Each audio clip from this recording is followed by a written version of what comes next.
Good morning.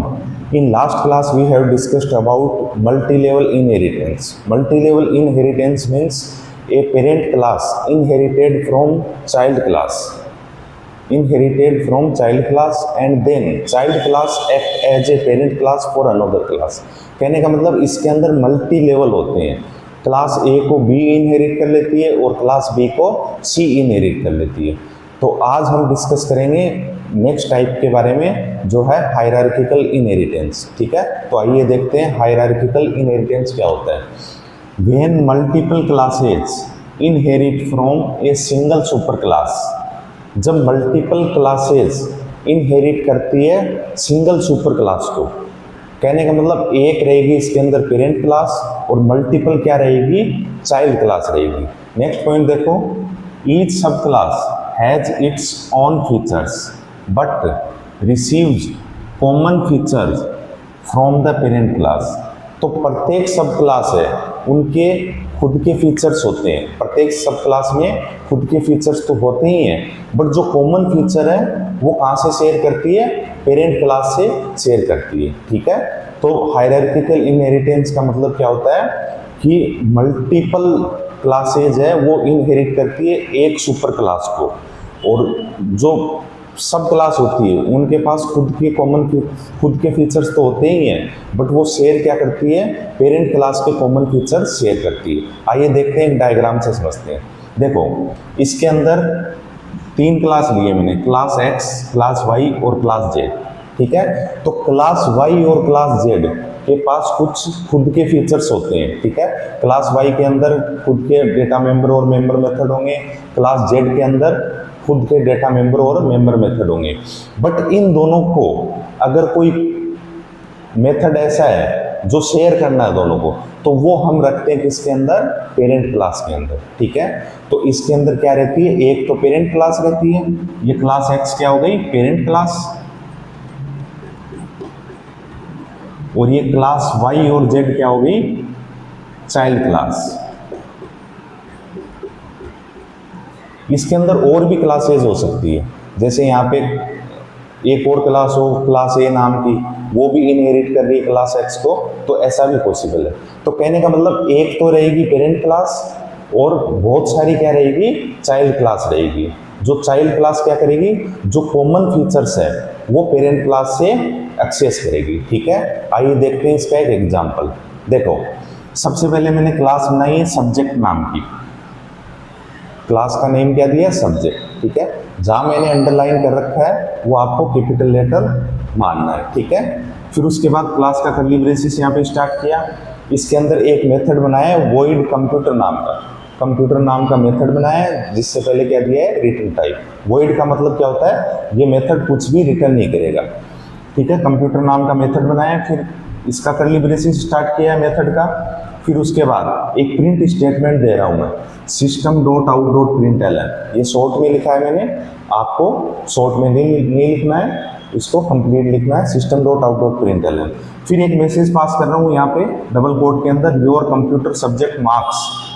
तो जो चीज़ हम डबल कोट के अंदर लिखते हैं वो एज इट इज प्रिंट होती है, ये तो पता ही होगा आपको. फिर उसके बाद मैं मेथड का कर्ली ब्रेसेस बंद कर रहा हूँ यहाँ पे, और क्लास का कर्ली ब्रेसेस बंद कर रहा हूँ. ये क्लास कौन सी हो गई भी, ये क्लास है आपकी पेरेंट क्लास. ये क्लास कौन सी है, पेरेंट क्लास. अब नेक्स्ट मैं एक और क्लास बना रहा हूँ. नेक्स्ट क्लास बना रहा हूँ मैं स्टूडेंट वन नाम की, और एक्सटेंड्स किसको कर रही है, सब्जेक्ट क्लास को. ठीक है, तो कहने का मतलब सब्जेक्ट क्लास की चाइल्ड क्लास कौन सी हो गई, स्टूडेंट वन. जो एक्सटेंड कीवर्ड का यूज करके हम एक्सेस करते हैं पेरेंट क्लास की प्रॉपर्टी और मेथड को. तो एक्सटेंड्स कीवर्ड का यूज किया, और फिर क्लास का नाम जो सब्जेक्ट है वो हमने यहाँ पे मेंशन कर दिया. फिर उसके बाद कर्ली ब्रेसेस स्टार्ट करेंगे क्लास का. फिर इसके अंदर भी एक मेथड लिया मैंने वॉइड गेट मार्क्स नाम का. वॉइड गेट मार्क्स नाम का एक मेथड लिया है, जिसके अंदर मैं एक इंटीजर वेरिएबल ले रहा हूँ मार्क्स, जिसकी वैल्यू क्या है 80. ये कौन सा वेरिएबल है, मेथड के अंदर अगर हम वेरिएबल डिक्लेयर करते हैं तो वो लोकल वेरिएबल होता है. कहने का मतलब इसका जो स्कोप रहता है वो इस मेथड तक ही रहता है. ठीक है, नेक्स्ट देखो, इसके अंदर मैं एक मैसेज प्रिंट करवा रहा हूँ system dot out dot print Allen, double quote के अंदर लिखा हुआ है स्टूडेंट 1 मार्क्स इक्वल टू, ये चीज़ तो डबल कोट के अंदर है। फिर ये मार्क्स वेरिएबल की वैल्यू प्रिंट करवा रहा हूँ, जो मार्क्स वेरिएबल की वैल्यू क्या है 80। फिर मैंने क्लास का कर्ली ब्रेसेस बंद कर दिया यहाँ पे, और मेथड का कर्ली ब्रेसेस बंद हो गया पहले, और फिर उसके बाद क्लास का कर्ली ब्रेसेस यहाँ पे बंद हो गया। अब मैं एक और क्लास ले रहा हूँ स्टूडेंट 2 नाम की। क्लास कौन सी ली है? स्टूडेंट 2, जो भी किसको एक्सटेंड्स करेगी? सब्जेक्ट को, ठीक है।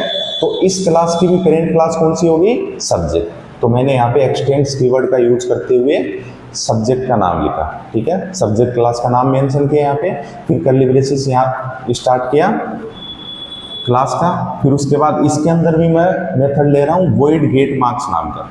उसके अंदर भी मेथड था void get marks नाम का, और इसके अंदर भी सेम ही मेथड ले रहा हूँ मैं void get marks नाम का। फिर इसके अंदर भी मैं वेरिएबल ले रहा हूँ इंटीजर टाइप का मार्क्स, जिसकी वैल्यू ले रहा हूँ मैं 90, ठीक है। तो लोकल वेरिएबल होता है तो उसका स्कोप सिर्फ कहाँ तक रहता है? मेथड तक ही रहता है, ठीक है। नेक्स्ट देखो, इसके अंदर भी मैं प्रिंट करवा रहा हूँ system dot out dot print Allen student 2 marks equal to, फिर उसके बाद मार्क्स की वैल्यू प्रिंट करवा रहा हूँ, जो मार्क्स की वैल्यू क्या है 90, वो प्रिंट हो जाएगी। फिर सब पहले तो मेथड का कर्ली ब्रेसेस बंद हो गया, फिर उसके बाद क्लास का कर्ली ब्रेसेस यहाँ पे बंद हो गया। अब नेक्स्ट देखो, नेक्स्ट मैं मेन क्लास बना रहा हूँ जिसके अंदर मेन मेथड होगा। तो क्लास बनाई है मैंने हायरार्किकल नाम की, फिर उसके बाद क्लास का कर्ली ब्रेसेस यहाँ पे स्टार्ट किया है, फिर उसके बाद मैंने मेन मेथड दिया public static void main string argument, फिर उसके बाद मेन मेथड का कर्ली ब्रेसेस यहाँ पे स्टार्ट किया। अब जब मैं ऑब्जेक्ट बनाऊंगा तो ऑब्जेक्ट कौन सी क्लास का बनाऊंगा? तो ऑब्जेक्ट हमें इसमें डायग्राम में देखो क्लास वाई है, तो क्लास वाई का भी बनाना पड़ेगा। अगर हम ऑब्जेक्ट किसका बनेगा? क्लास वाई का, क्योंकि पेरेंट क्लास क्या है? क्लास एक्स, ठीक है।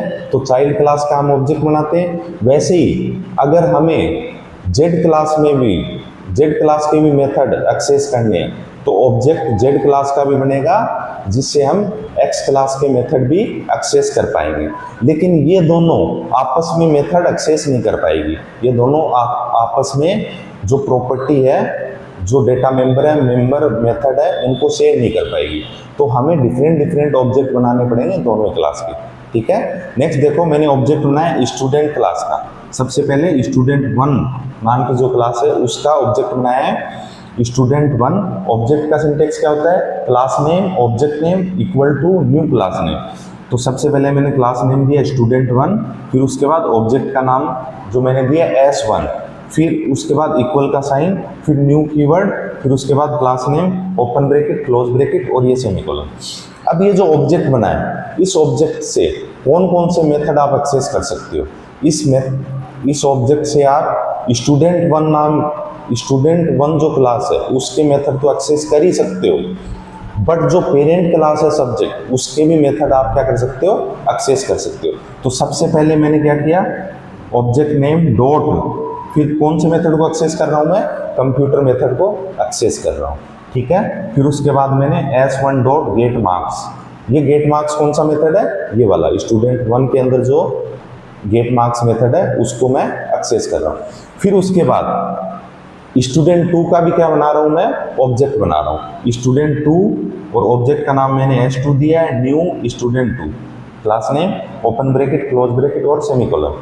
फिर उसके बाद में अब S2 जो ऑब्जेक्ट बनाया है आपने स्टूडेंट 2 का, उससे कौन कौन से मेथड एक्सेस कर सकते हो आप? तो सबसे पहले मैंने एक्सेस किया कंप्यूटर मेथड को, क्योंकि ये भी एक्सटेंड्स किसको कर रही है? सब्जेक्ट को, ठीक है।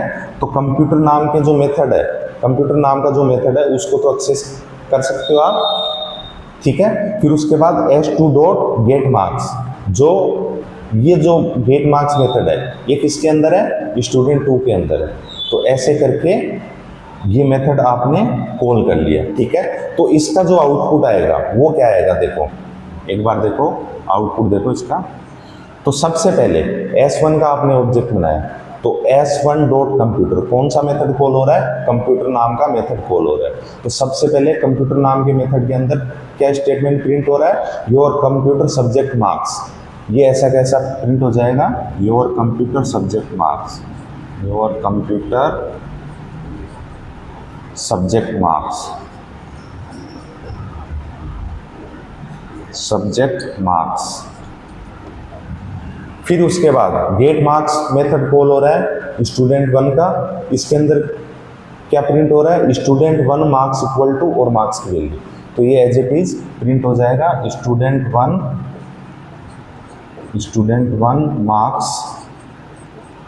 इक्वल टू, फिर मार्क्स की वैल्यू क्या है, ये मार्क्स जो वेरिएबल है इसकी वैल्यू क्या है 80, तो यहाँ पे 80 प्रिंट हो जाएगा। ठीक है, नेक्स्ट स्टूडेंट 2 क्लास का भी आपने मेथड बनाया था। सबसे पहले किसको कॉल कर रहे हो, कंप्यूटर मेथड को। तो कंप्यूटर मेथड के अंदर एक स्टेटमेंट प्रिंट कर रहे हैं अपन, वो एज इट इज आ जाएगा your computer subject marks, your computer subject marks.